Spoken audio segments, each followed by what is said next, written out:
Already arrest হয়েছে accused person. তারপরেও আপনারা বিক্ষোভ দেখাচ্ছেন আজকে, মূলত আপনাদের দাবি? আমাদের উদ্দেশ্য শুধুমাত্র যে অ্যাকিউজড পানিশ পেয়ে গেল সেটাই নয়, যাতে আগামীতে আরো কোনো বাচ্চার সাথে এরকম একটা নিন্দনীয় ঘটনা। তো এটা আমার আজকে অন্য একটা বাচ্চার সঙ্গে হচ্ছে, সেখানে আগামীতে আমার কোনো বাচ্চার সাথে হবে না, তার কোনো প্রমাণকে এরা দিতে পারবে?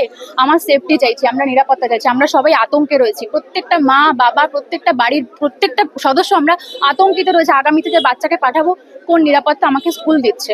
স্কুল কর্তৃপক্ষের কাছ থেকে আমরা এখনো পর্যন্ত কোনো রকম সহানুভূতি পাইনি। যে বাচ্চাটার সঙ্গে ঘটনা ঘটে গেছে, সেই বাচ্চাটিকে পর্যন্ত এখনো পর্যন্ত কোনো রকম ভাবে কনসাল্ট করা হয়নি যে তার মানসিক সুস্থতা কতদূর রয়েছে, সে কতক্ষণ ভাবে সে সুস্থ আছে, কতটা তার মানসিক সুস্থতা রয়েছে। সব বাচ্চার মাকে এখনো পর্যন্ত কোনো ফোন করা হয়নি।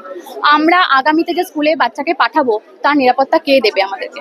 সেই নিরাপত্তাটুকু চাওয়ার জন্য সেফটি চাইছি আমরা। সেফটির জন্য আজকে আমাদের এখানে অবস্থান বিক্ষোভ, শান্তিপূর্ণ অবস্থান বিক্ষোভ, আর কিচ্ছু নয়। না না, উনি কথা বলতে চাইছেন না আমাদের সাথে, উনি কোনো রকম কথা বলছেন না। আমাদের দাবি ওটাই যে উনি বাইরে এসে আমাদের সাথে কথা বলুন, উনি আমাদেরকে জানান যে উনি আগামীতে নিরাপত্তা নিয়ে কি ভেবেছেন আমাদের বাচ্চাদের জন্য। এইটুকুনি। এর আগেও অনেক ঘটনা করেছে, এটাই প্রথম বা শেষ ঘটনা নয়।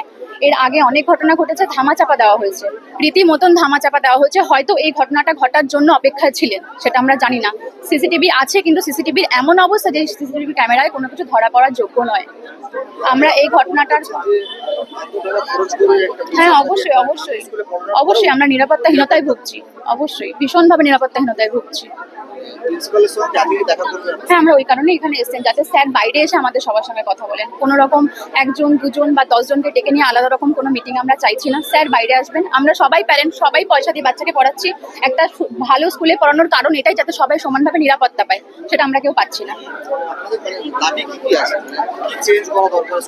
চেঞ্জ অনেক, এখন লিস্ট করলে দাদা বিকেল হয়ে যাবে। আমরা সেই চেঞ্জের লিস্টে এখন যাচ্ছি না। আপাতত যে ঘটনাটা ঘটেছে, সেই ঘটনাটার পরিপ্রেক্ষিতে উনি কি নিরাপত্তা আমাদেরকে দিয়েছেন, সেই নিরাপত্তা নিয়ে কি ভেবেছেন, আগামী দিনে যাতে এটা না ঘটে, সেটা সেফটি সিকিউরিটি হিসাবে উনি কি স্টেপ নিচ্ছেন সেটা জানতে চাইছি। যাতে এর ভেতরে যে আরো কেউ লুকিয়ে নেই, বা আর এই যে নন টিচিং যে স্টাফগুলো উনি নিচ্ছেন, সেই স্টাফগুলোর কোনো হিস্ট্রি ব্যাকগ্রাউন্ড কিছু না জেনে যাকে তাকে তো ঢুকিয়ে দেওয়া যায় না। একটা স্কুলের মতো স্পর্শকাতর এরিয়া, যেখানে বাচ্চাদেরকে, ছোট ছোট বাচ্চারা কি বোঝে? এই 6.5 বছর যে ঘটনাটা বাচ্চাটার সঙ্গে ঘটেছে, সে কি জানে বলুন তো? এখনো গুড টাচ ব্যাড টাচটাই ভালো করে শিখে উঠতে পারেনি। সে কি জানে? সেটা কিচ্ছু জানে না। আগামীতে আর কোনো বাচ্চার সাথে হবে না, সেটার কে দেবে? তার নিরাপত্তাটা কে দিচ্ছে? আমার বাড়িতে উনি এমন কিছু কিছু বিবৃতি দিয়েছেন, সেটার কোনো অ্যান্সার আমাদের কাছে নেই। সেটা ওনাকে বাইরে এসে বলতে হবে। আমাদের দাবি এইটুকুনি যে আমরা নিরাপত্তা চাইছি, উনি কি ভেবেছেন। Thank you. Suparna Chakraborty. Madam, আজকে আপনারা জমায়েত হয়েছেন স্কুলের সামনে, অভিভাবকরা, আপনাদের আজকে মূলত দাবি কি থাকবে এখনো পর্যন্ত? দেখুন, আমরা এখানে সম্পূর্ণ শান্তিপূর্ণ একটি প্রতিবাদ জানাতে এসেছি, এবং এটা গার্জেনদের সাথে প্রিন্সিপাল স্যার এসে বাইরে কথা বললেই ঝামেলাটা মিটে যায় না। আমরা পুলিশকে বলেছি না, কিছু বলেছি। উনি বাইরে এসে শুধু আমাদের সাথে কথা বললেই, এবং উনি কি কি পদক্ষেপ নিয়েছেন সেটা আমাদের জানালেই আমরা গার্জেনরা অ্যাসিওর্ড হই। তো সেক্ষেত্রে উনি তো না আসছেন বাইরে, না ন্যূনতম আমাদের সাথে কথা বলার চেষ্টা করছেন। উল্টে উনি পুলিশ ডাকছেন, যেন আমরা গার্জেনরা যাদের টাকায় এই স্কুলটা তৈরি, সেটা যেন আমরা ক্ষতি করব, এমন ভেবে উনি পুলিশ প্রোটেকশন নিয়ে বসে আছেন। মানে ওনার কতটা ভয়! এত বড় ঘটনা ঘটে যাওয়ার পর উনি কি করলেন, সেদিনকে ন্যূনতম প্রোগ্রামটাও ক্যান্সেল করলেন না, মিনিস্টারকে ডেকে উনি প্রোগ্রাম করলেন।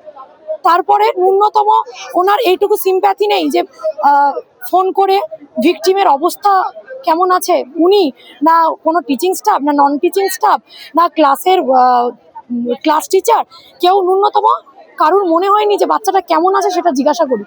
বাচ্চা এখন টোটালি ট্রমাটাইজড, বারবার তাকে জিজ্ঞাসা করা হচ্ছে থানাতে, হসপিটালে। এই বাচ্চা কিভাবে ট্রমা থেকে উদ্ধার হবে, আমরা সেইটা নিয়ে এখন বিরাট চিন্তিত। আজকে কি আপনাদের এই অবস্থান চলবে? আমাদের এই অবস্থান চলবে যতক্ষণ না প্রিন্সিপাল স্যার বাইরে এসে তার কি অবস্থান এই ব্যাপারে জানান, এবং আমাদের সাথে পূর্ণ সহযোগিতা করেন, এবং আমাদের যে দাবি সেগুলো মানেন। এবং তার থেকেও বড় কথা, ওনার অপসারণ আমরা এখান থেকে চাই। উনি যতক্ষণ না অপসারণ হচ্ছেন, আমাদের কোনো সিকিউরিটি সেফটি নেই স্কুলে। হ্যাঁ, তো ওনার অপসারণটাই মূলত দাবি।